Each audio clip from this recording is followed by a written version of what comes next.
When I created her, I wanted to create something that is completely different to A, what is out there already, and B, not to start a competition with real humans. So I think and I believe that especially the younger generation is absolutely open-minded to the metaverse, to digital world, to whatever is coming. And I think they're not afraid of being adaptive. And I think this is a very good connection to this incredible and strong and very powerful word, Forwardism.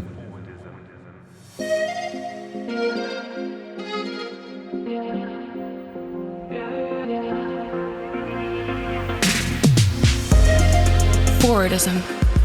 The joy of seeing and feeling tomorrow before it's been created.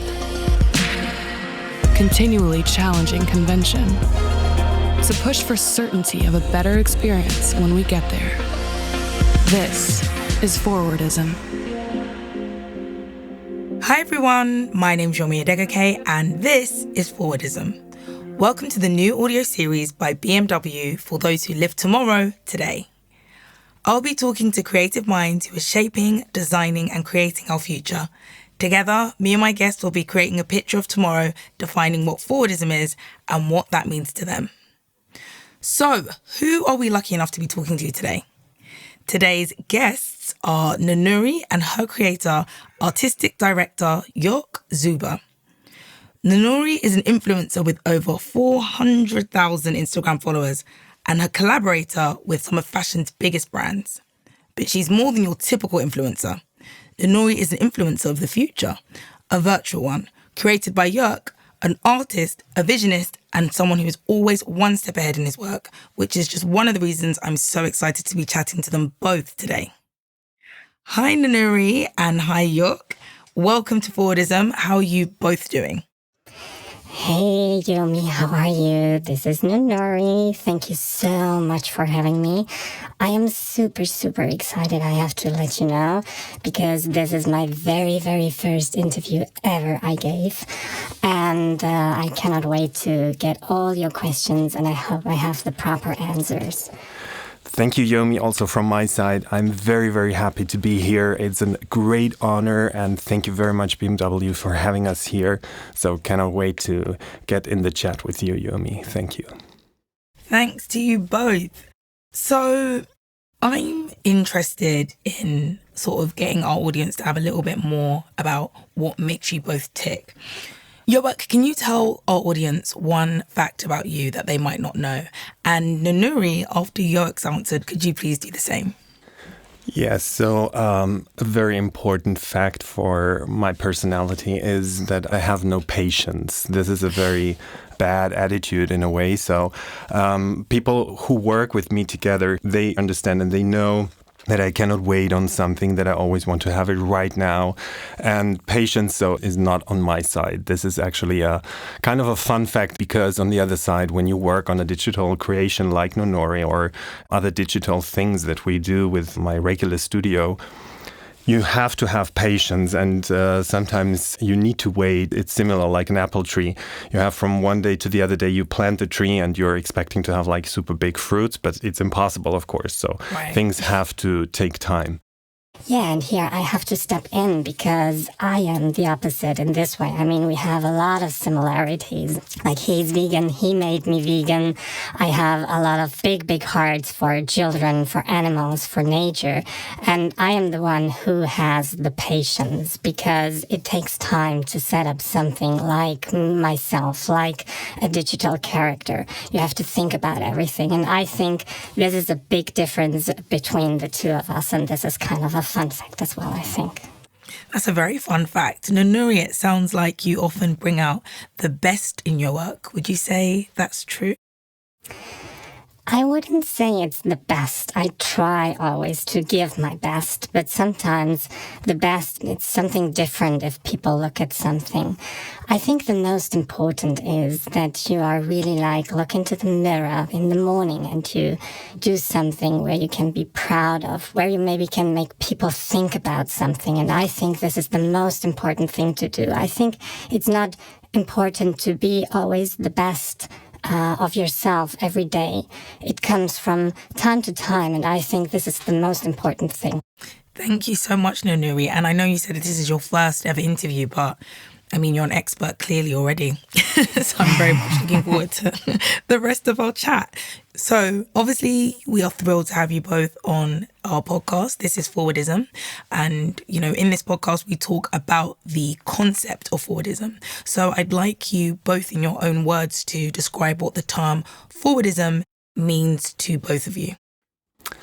So Forwardism for me is not a static word. It's a word that is in a constant motion in a way.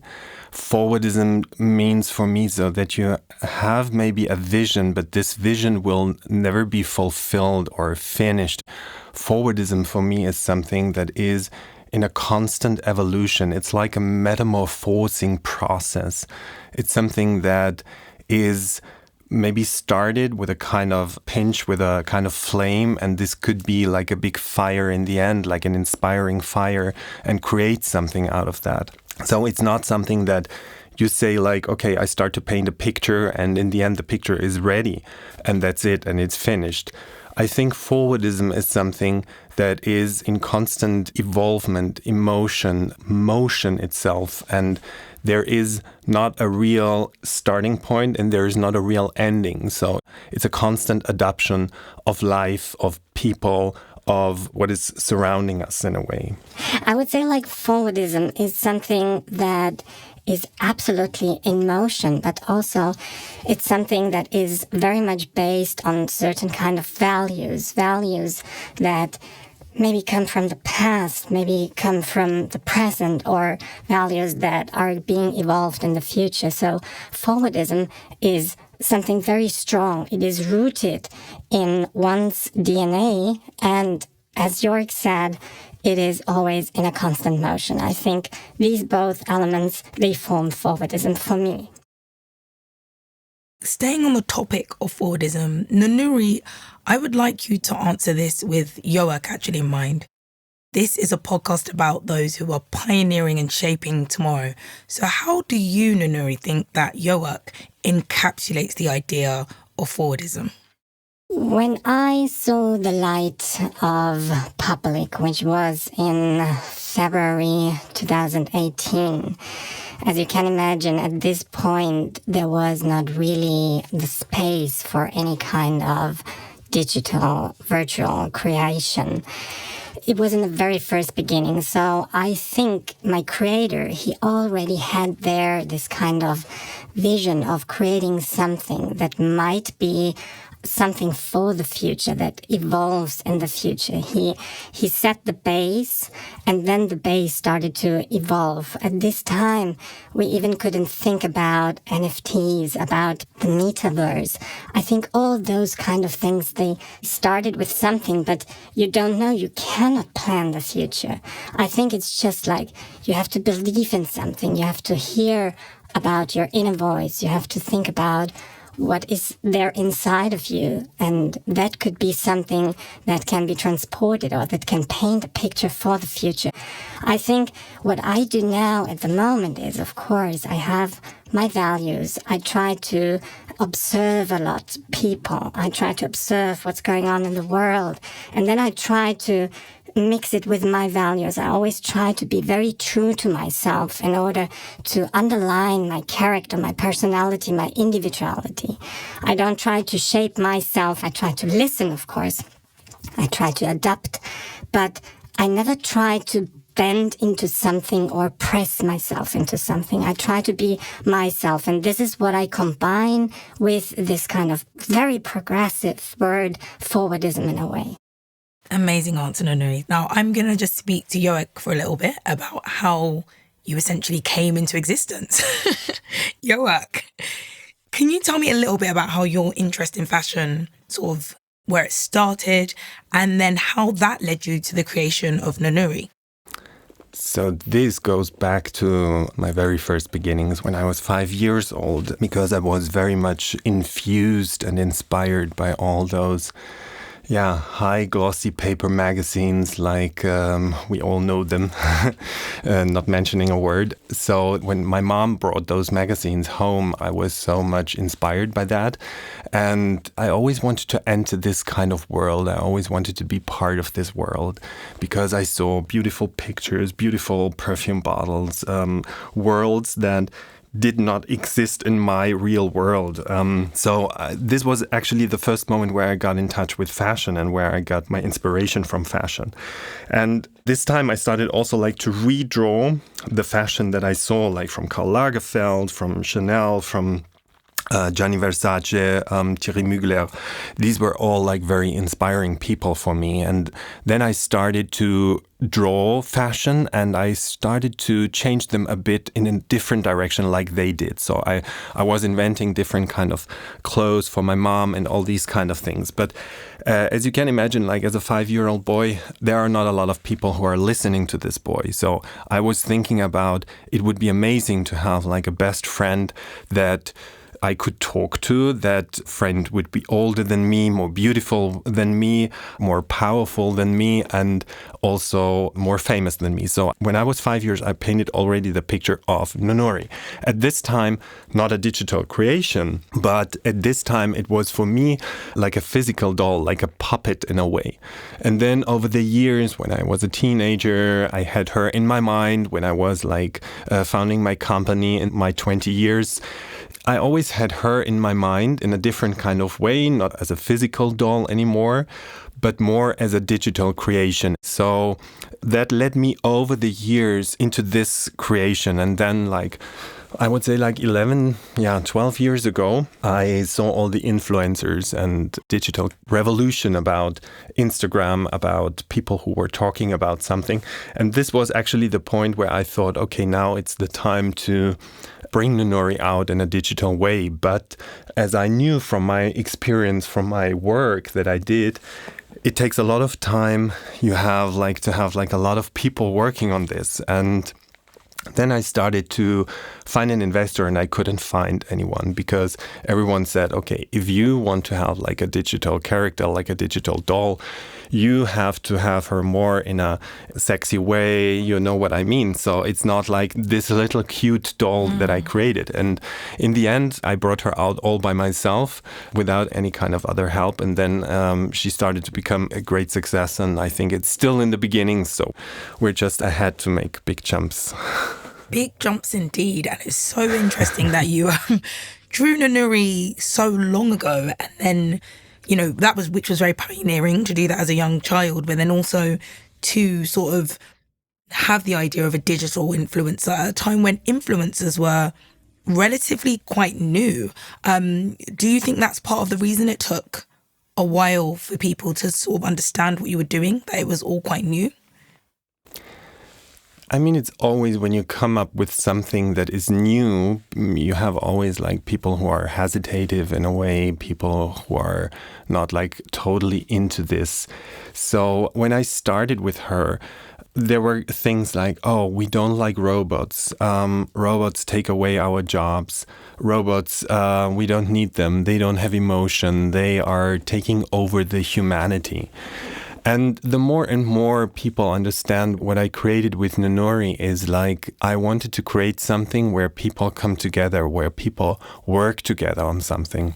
To give you an example, it's like when I create a still post for Noonoouri, I need someone who's working on the hair. I need makeup, I need the outfit, I need the background, I need the whole compositing. So Noonoouri is a work of a lot of people. So she does not kill any kind of jobs. She creates new jobs. So and when we talk about motion, for example, when she's moving, it takes much more time. We are talking about 2, 3, 4, even 6 weeks to create a spot with her in order to get the right achievement, to get the right quality that I want to create with her. So I think it comes mostly from the unknown. The unknown is mostly the thing when people try to reject something or try to being against something.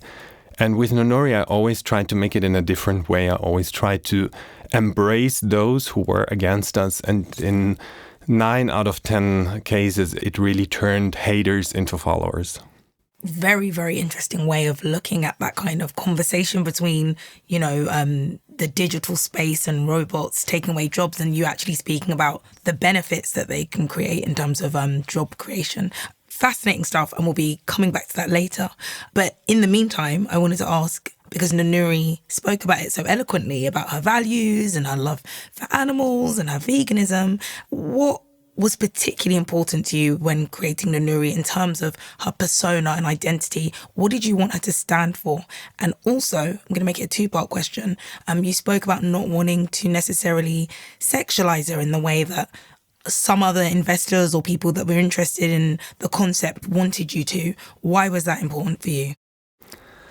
Okay, when I created her, I wanted to create something that is completely different to A, what is out there already, and B, not to start a competition with real humans. Because the first thing I saw, there are a lot of photorealistic avatars already out there. And I feel when you want to create something photorealistic in terms of digital character, I would rather prefer to go with a real human, but this is only my own personal opinion. There are beautiful photorealistic avatars out there. But for me, it was like, okay, I want to embrace humans. I don't want to start a competition. I wanted to create something that she supports the real humans and that she lifts maybe other humans when she's in the picture with somebody, with someone. So for me, it was like, okay, I want to create something that looks completely different from real humans, but has human elements, like, for example, the hair, like, for example, the outfits and all those things.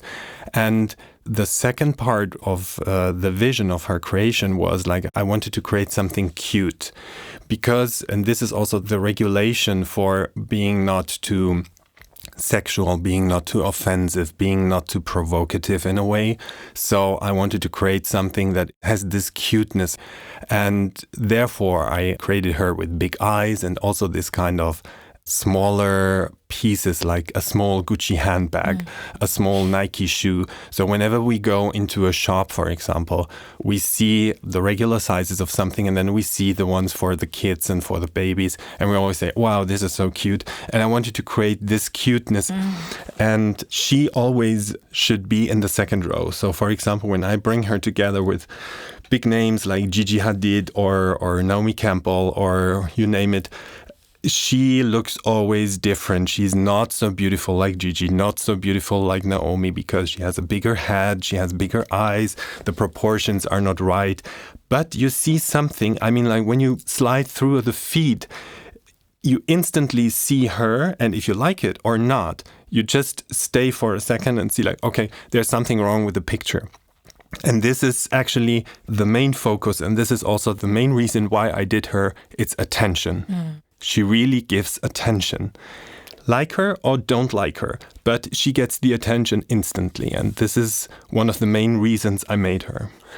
The second question for this kind of sexuality in a way. Yes, the line is very, very thin. When you create something between like being too sexual, too provocative, like being a schoolgirl or something like this, we know all these images. So I always wanted to create something that has this cuteness, that she is not offensive or erotic. So in her DNA, it is cute. So whatever we do with her, it has to have this cuteness. And this is also our regulation in terms of, okay, this works or this is not working. Thank you so much, Joerg. Noonoouri, I'd like to take the questions to you now for a moment. So you have worked with some incredibly big brands, Dior, Versace, huge celebrities, Kim Kardashian, Naomi Campbell. You've been the face of KKW.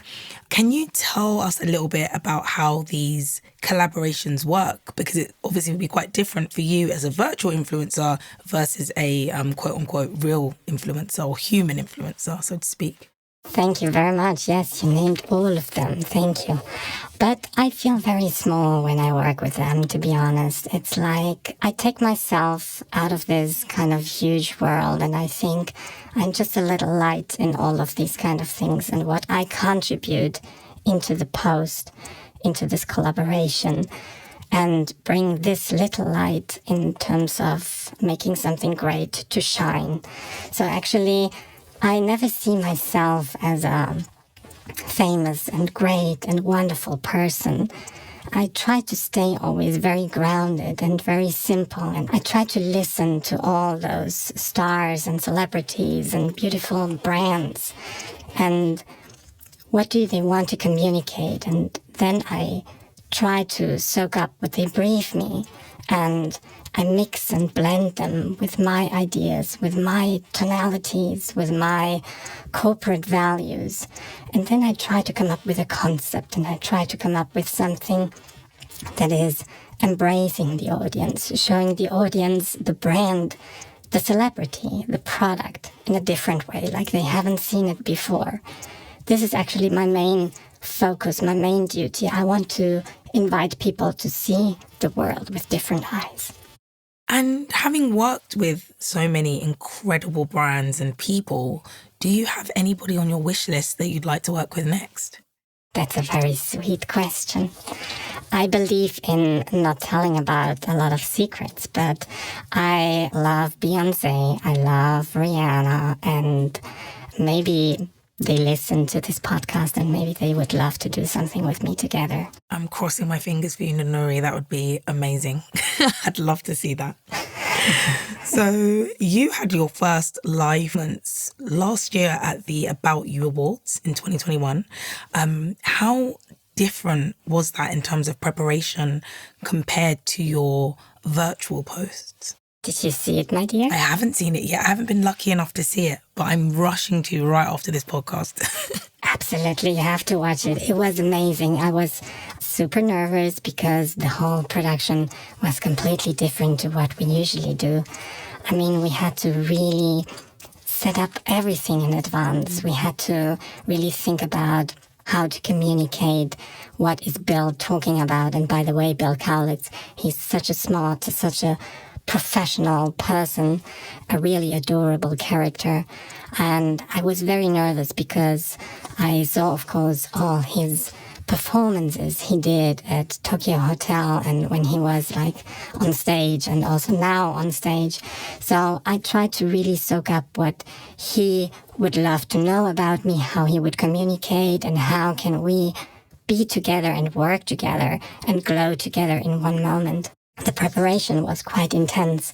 We had to exactly point out the camera angles, the different positions, the surrounding environments in terms of audio, noises, light. Where does the light come from? Is the wind inside? So all those kind of things, because you have to imagine, you have to create everything in 3D and everything is not real in this moment. And you have to really take up the perfect light from the perfect angle. And people do not see when everything is perfect and looking real in a way, but they see it immediately if it's not.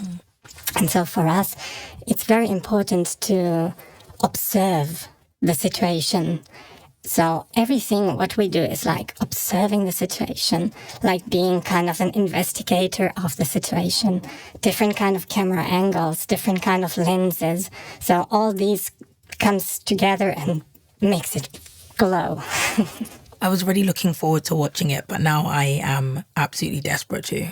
I'm very excited to see that.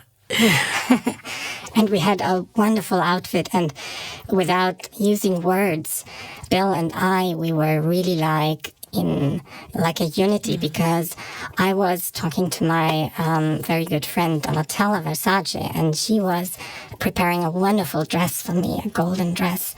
And believe it or not, but Bill had, at the same time when we did the recording, he was wearing a vintage Versace outfit.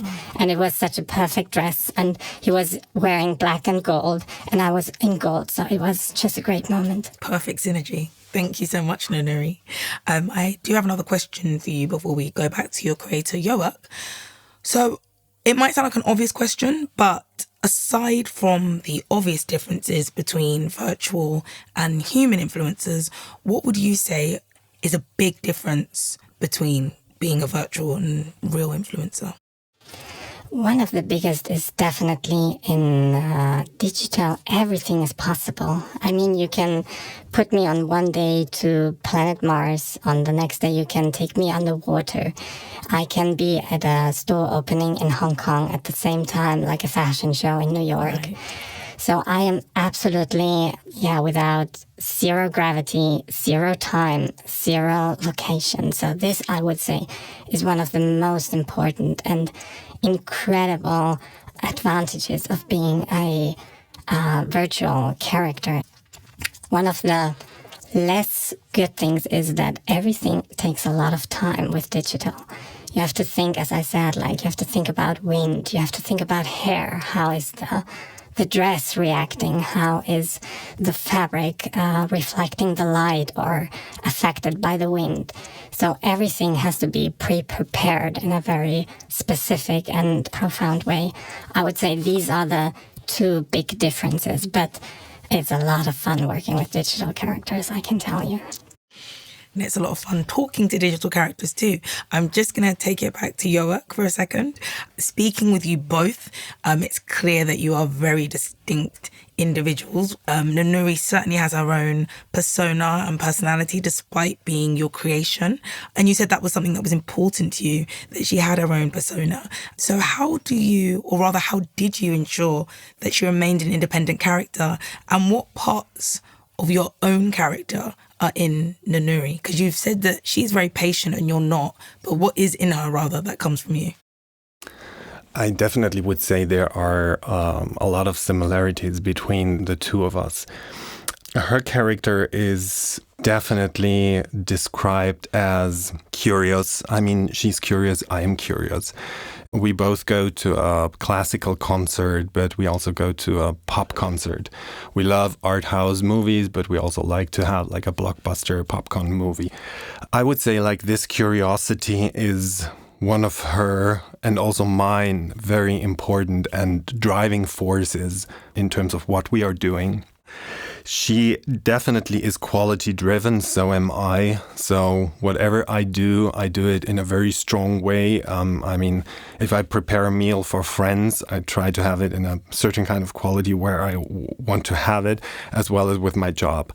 So I think the quality aspect, and this is also the reason why she's on such a high level, and this is also the reason why we are working with a lot of brands that are on a certain kind of level, because they understand immediately when they look at their feed, what we are doing, that we wouldn't do any kind of rubbish things or bad quality things, because I believe so much in building a brand is like building something very solid. It's like a child. Whenever you tell something to a child, whenever you give something to a child in terms of education, in terms of what you give from yourself to your child, it got soaked up and it's part of the DNA, it's part of the flesh and bones. And I would also say like this kind of feeling for animals, for humans, for nature, for the environment. This is also something that we have in common, because when I told in the beginning, when I was a little boy, I had also the problem when I saw bad treated animals or starving children. I felt so helpless in this moment when I went into my bed and I was lying there and I was thinking, okay, all about those bad kids and poor animals. So I also was thinking, this personality that I would build could also raise her voice for those who are in need. And this is the reason why I also call her the voice of the voiceless, because she was in the beginning, she did not have a voice. Right now she has it, luckily, otherwise we couldn't do this interview with her. So I think, this kind of raising your voice for those who are in need, I think this is very important. And this gives me also a lot of confidence. And we're not only working with big brands, we're working also a lot in the social field with IUCN, WWF, UNICEF, Seaspiracy, which really is very important for me to give like a certain kind of voice for those who really do not have the platform or really do need the platform to be talked about. And we don't do this in shocking images. We try to do this in very high quality images, good narrative, and that we really plant the seed of the message to where it belongs. Joerg, you made a really interesting point earlier about a fear of an increasingly digitized world, the rise of the metaverse and other virtual spaces, at times people sort of having their back up against it and not necessarily embracing it. How do you, and you too, Noonoouri, if you have any thoughts on this, advise that we can make people feel slightly less anxious about an increasingly digitized world? I think the pandemic, as horrible as it was, gave us a lot of positive vibes in terms of, okay, we have to be more open-minded, we have to find new solutions, and we have to go new ways that we haven't maybe wondered before. Because usually it's very easy to go on a path that already was walked by other people. And the pandemic showed us that we have to be creative, that we have to invent ourselves, that we have to go into something that is different from the world we have known before. So I think and I believe that especially the younger generation is absolutely open-minded to the metaverse, to digital world, to whatever is coming. And I think they're not afraid of being adaptive. And I think this is a very good connection to this incredible and strong and very powerful word, forwardism, that for me, as I said, it's like a constant evolvement that people are not afraid and people do not want to be put inside of a mold, not put inside of a cage. They want to be a baker today, they want to be a fireman tomorrow, they want to be a dragon today and tomorrow a little girl. And this is also part of the metaverse. This is something, no, I am not this kind of person. I can be anybody, I can be anyone in the next day, in the next hour, in the next minute. And I think this endless possibility is so inspiring. This is so strong. This is a great gift, what we have through the digital. And we should definitely use this. This is absolutely strong. And can we expect any more virtual personalities from you? Can Noonoouri expect any siblings at any point in the future? I don't want anybody next to myself. No, I'm just kidding. No, at the moment, I think we haven't planned like a real siblings, like a brother or a sister or kids or whatever. But we are in planning to do maybe some Noonoouri friends that are based maybe on the Noonoouri core shell. We are working on something. So Noonoouri, you're talking about something you shouldn't, but this is sometimes the thing what you can't do when you have like a digital character. Sometimes you don't have the control over her. So she's absolutely right. We don't talk about plans that we have for siblings or whatever. It is very simple. The reason why I'll let you know, because it took me a very, very long time to build up the character of Noonoouri, and I think this is also the secret of her success. I often get asked from different kind of companies who say like, oh, can you create someone like Noonoouri? Can you create something like this? I can, of course, create different kind of digital characters, but creating a Noonoouri is very difficult because I gave her a real soul. And this was very important for me, and you can't build a soul within like a couple of days, a couple of weeks. I was living with her in silence for over my whole life. And in this moment, I really built up the character. I give you an example. I went to the airplane and I sat down and I was thinking, okay, would she sit in the window seat, aisle seat, centered? Would she ask for sparkling water or flat water? Would she sit somewhere where she can observe others, or would she sit more somewhere where she could be seen? So I was really forming this character all in my head all the time. And this really, I think, made her very strong. So I'm not afraid of any kind of question because I know her character very, very well. And this, I think, is also something that a lot of powerful people like Carla Bruni, like Lewis Hamilton, the people we worked with, they understand and they see this, that this is not just another marketing tool, that this is something that has a lot of substantial. And this makes me very proud. This is something that I would say is the big difference between Noonoouri and a lot of others. Oh, absolutely. It's why I'm having such a fantastic conversation with Noonoouri. And it's why I'm going to ask Noonoouri this question, because I think Noonoouri might be the expert on this. I would like you to draw us a very vivid kind of description and picture of what you, Noonoouri, imagine digital creators and influencers might look like in the year 2050, so the near future. What do you think they'll be doing?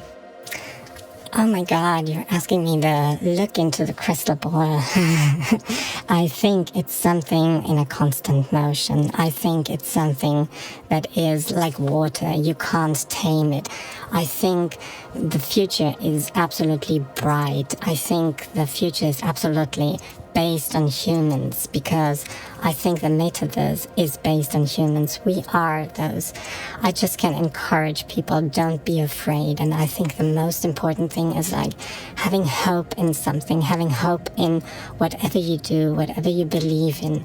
I think this is the most important thing, what we can do. And the digital influencer in 2050 could be like a wonderful unicorn with a human head.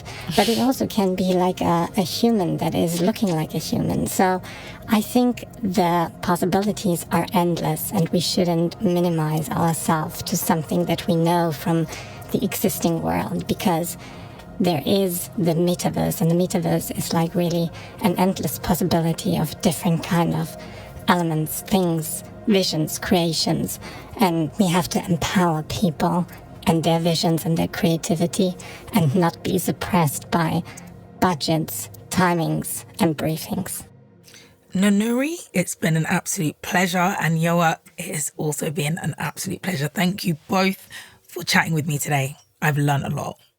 Thank you so much for having me, and now I feel much more relieved. Thank you so much for having the both of us, and I think everyone has a lot of fun with it, and it was a pleasure talking to you. Thank you so much for having us. Thank you. The pleasure was all mine. So guys, today's episode is sadly over, but we as ever push forward. Stay tuned for our next episode with another exciting creative mind to give you a sneak peek into what tomorrow might be.